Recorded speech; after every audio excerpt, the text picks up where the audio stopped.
नमस्कार विद्यार्थी मित्रों, आपणे फरी एकवार आर्यम एज्युकेशन में मळी रह्या छीए। तो आजनी चर्चानो टॉपिक धोरण 10 गणित चैप्टर नंबर 9 में 9.1 नो प्रश्न नंबर 6। तो चलो शुरुआत करिए। 1.5 मीटर ऊंचो एक छोकरो 30 मीटर ऊंची इमारत थी कोईक अंतरे उभेलो छे। मानी लो कि आ 30 मीटर ऊंची एक इमारत छे अने 1.5 मीटर ऊंचो कोई एक छोकरो छे। हवे ज्यारे ते शुं करे छे, चालवानो शरू करे छे, इमारत तरफ चालवानो शरू करे छे, त्यारे કેટલાક समय पछी तेनी आंखथी इमारतनी टोचना उत्सेदकोनुं माप 30 थी वधीने टोचनी उत्सेदकोनुं माप 30 थी वधीने 60 अंश थई जाय छे। मानी लो विद्यार्थी मित्रों कि हूँ एक छोकरो छूं, हूँ आ रीते जाऊँ छूं, पहला शुरुआत में टावरनी 30 अंश सेल्सियस वाळो उत्सेदकोण बनावुं छूं। जेवो थोड़ोक अंतर चाल्यो एटले मारे डोक वधारे ऊंची जोवी पड़शे। तो आ परिस्थिति छे। चलो हवे तो केटलुं अंतर ते चाल्यो हशे। मानी लो कि आ ए, आ बी, आ सी, आ त्रिकोण पूरो करी दीए अने आ डी। तो उत्सेदकोणनुं माप 30 थी वधीने 60 अंश थाय तो ते व्यक्ति केटलुं चाल्यो हशे, एटले कि ए थी बी वच्चेनुं अंतर आपणे शोधवानुं छे। तो चालो हवे आगळ वधीए। सी आ डी आपीए अने आने राखीए ई, ओके, अने आ बी डैश ए डैश। चालो तो हवे आपेल माहिती मुजब आकृति परथी वर्णन करे आकृतिनु ए बी छोकरा द्वारा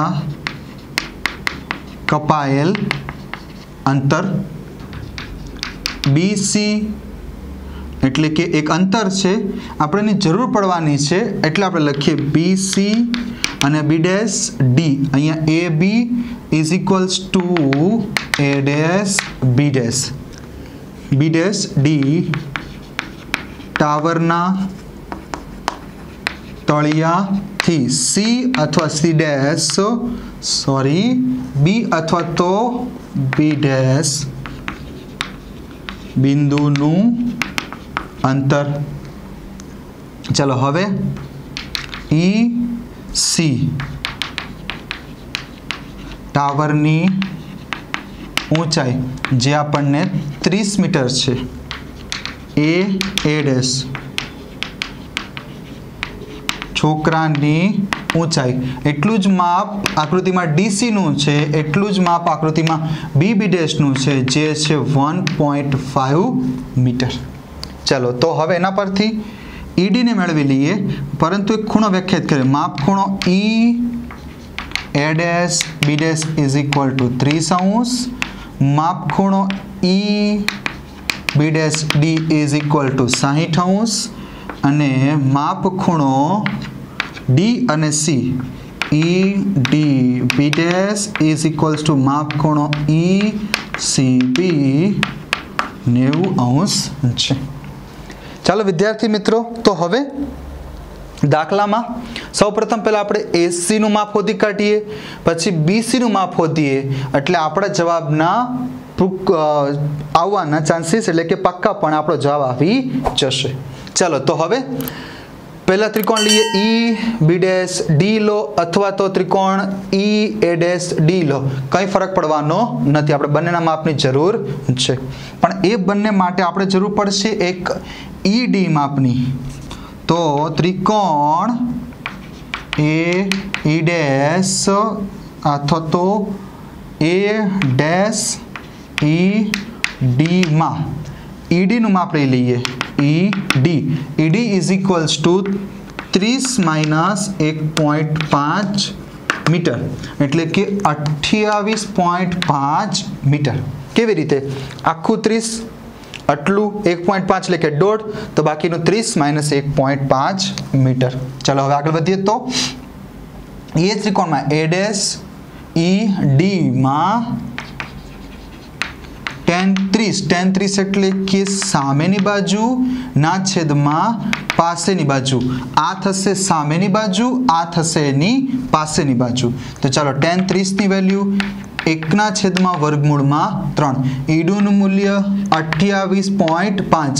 એડેસ ડીનું મૂલ્ય આપણે જાણતા નથી. ચલો હવે એડેસ ડીને કરતા બનાવીએ, પણ આપણે રકમમાં ઓલરેડી જોઈ ચૂક્યા છીએ. એડેસ ડી એટલે કે અંતર AC જેટલું અંતર થશે, તો AC.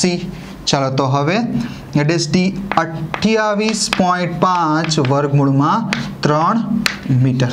મારે હાલમાં સાદુરૂપની કોઈ જરૂર નથી એટલે સાદુરૂપ આપતા નથી. ચાલો હવે આગળ ત્રિકોણ, બીજા ત્રિકોણની વાત કરીએ. EBD માં, આ ત્રિકોણમાં તો tan 60 is equals to ED ના છેદમાં BD. tan 60 ની કિંમત √3, ED ની કિંમત 28.5 અને BD is equals to મૂલ્ય બાકી. ચલો હવે BD લખો કે BC લખો. BD અથવા તો BC બંને અંતર કેવા છે? સમાન. ચલો તો BD is equals to BC is equals to 28.5 વર્ગમૂળમાં 3. ચલો છેદની કણી લઈ લઈએ એટલે થઈ જશે વર્ગમૂળમાં 3 મીટર. ચલો માટે હવે કરીએ બાદબાકી. તો છોકરા દ્વારા કપાયેલ અંતર કેટલું થશે? AC એટલે કે 28.5 √3 માઇનસ BC એટલે કે 28.5 ભાગ્યા 3 √3. ચાલો હવે સાદુરૂપ આપીએ. બંનેમાં 28.5 કોમન છે. 28.5 વર્ગમૂળમાં 3 ને કોમન લેતા 1 માઇનસ 1/3 મીટર. 28.5 વર્ગમૂળમાં 3 એમ ના એમ. અહીં લસા લેતા 3 માઇનસ 1 ના છેદમાં 3. વર્ગમૂળ 3 ની કિંમત તો લખી દઈએ. 3 માઇનસ 1 ના છેદમાં 3. 28.5 એટલે કે 285 ના છેદમાં 10. વર્ગમૂળમાં 3 2 ના છેદમાં 3. ચાલો તો હવે પહેલા ચેક કરી લઈએ. 3 વડે ભાગ ચાલશે તો 28 એટલે કે 10, 10 ને 5 15. અહીં ટોટલ સરવાળો 15 એટલે કે 3 વડે વિભાજ્ય છે એટલે 3 થી ભાગ ચાલશે. તો 28 9 તેરી 27 અને 3 પંચા 15. ચાલો તો હવે 95 ગુણ્યા 2 તો 90 180 ને બીજા 10 એટલે કે 190.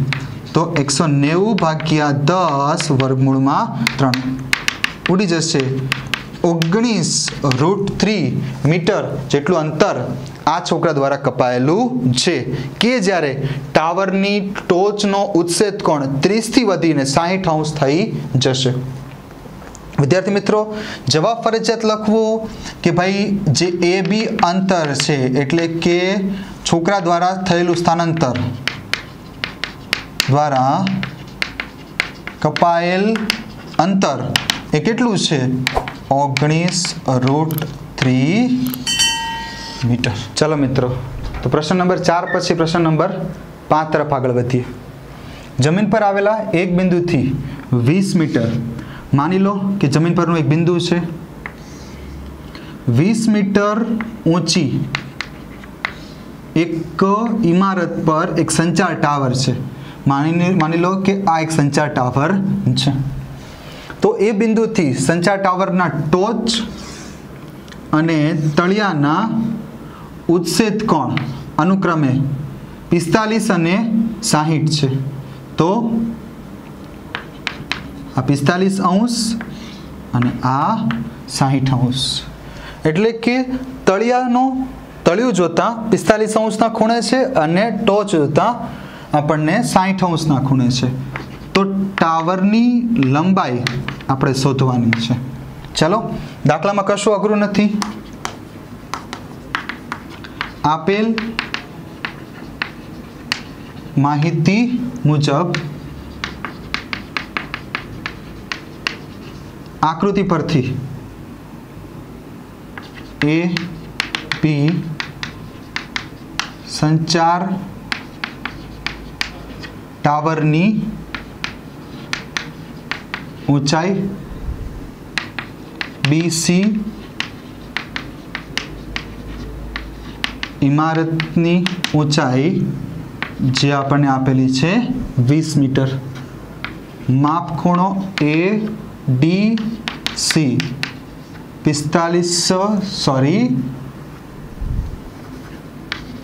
60 अंश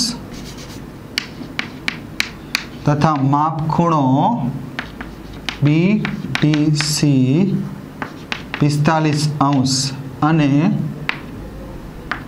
मापखूणो ACD 90 अंश थाय। चलो हवे आगळ त्रिकोण ADC में tan 60 एटले सामेनी बाजुना छेदमां पासेनी बाजू।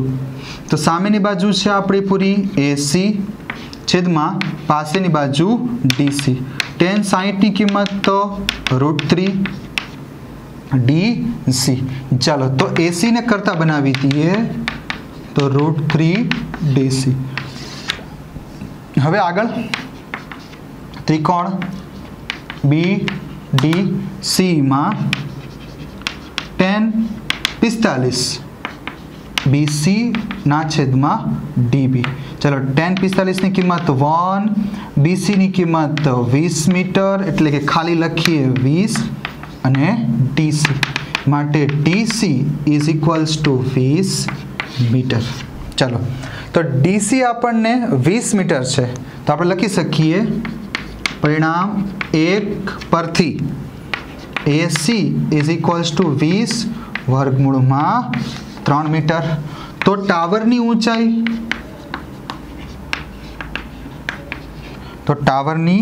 ऊंचाई is equals to AC AB वत्ता BC। चलो AC નું મૂલ્ય 20 વર્ગમૂળમાં 3 AB આપણો ટાવર છે અહીંયા ઊંચાઈ માટે લખી દેજો કારણ કે એક્ઝેક્ટ પરિણામ ટાવરની ઊંચાઈનું નથી। AB is equals to AC minus BC लखो तो एक्जेक्ट परिणाम मळी जशे AB वत्ता BC माटे AB નું મૂલ્ય 20 વર્ગમૂળમાં 3 માઇનસ 20 आ થઈ ગયો આપણો જવાબ। ઉપર લખી દઈએ माटे टावरनी ऊंचाई 20 वर्गमूळमां 3 माइनस 1 छे। चलो तो आजना लेक्चर में बस अहीं सुधी ज। फरीथी मळीशुं पाछा आर्यम एज्युकेशन में। त्यां सुधी जोता रहो आर्यम एज्युकेशन। Thank you.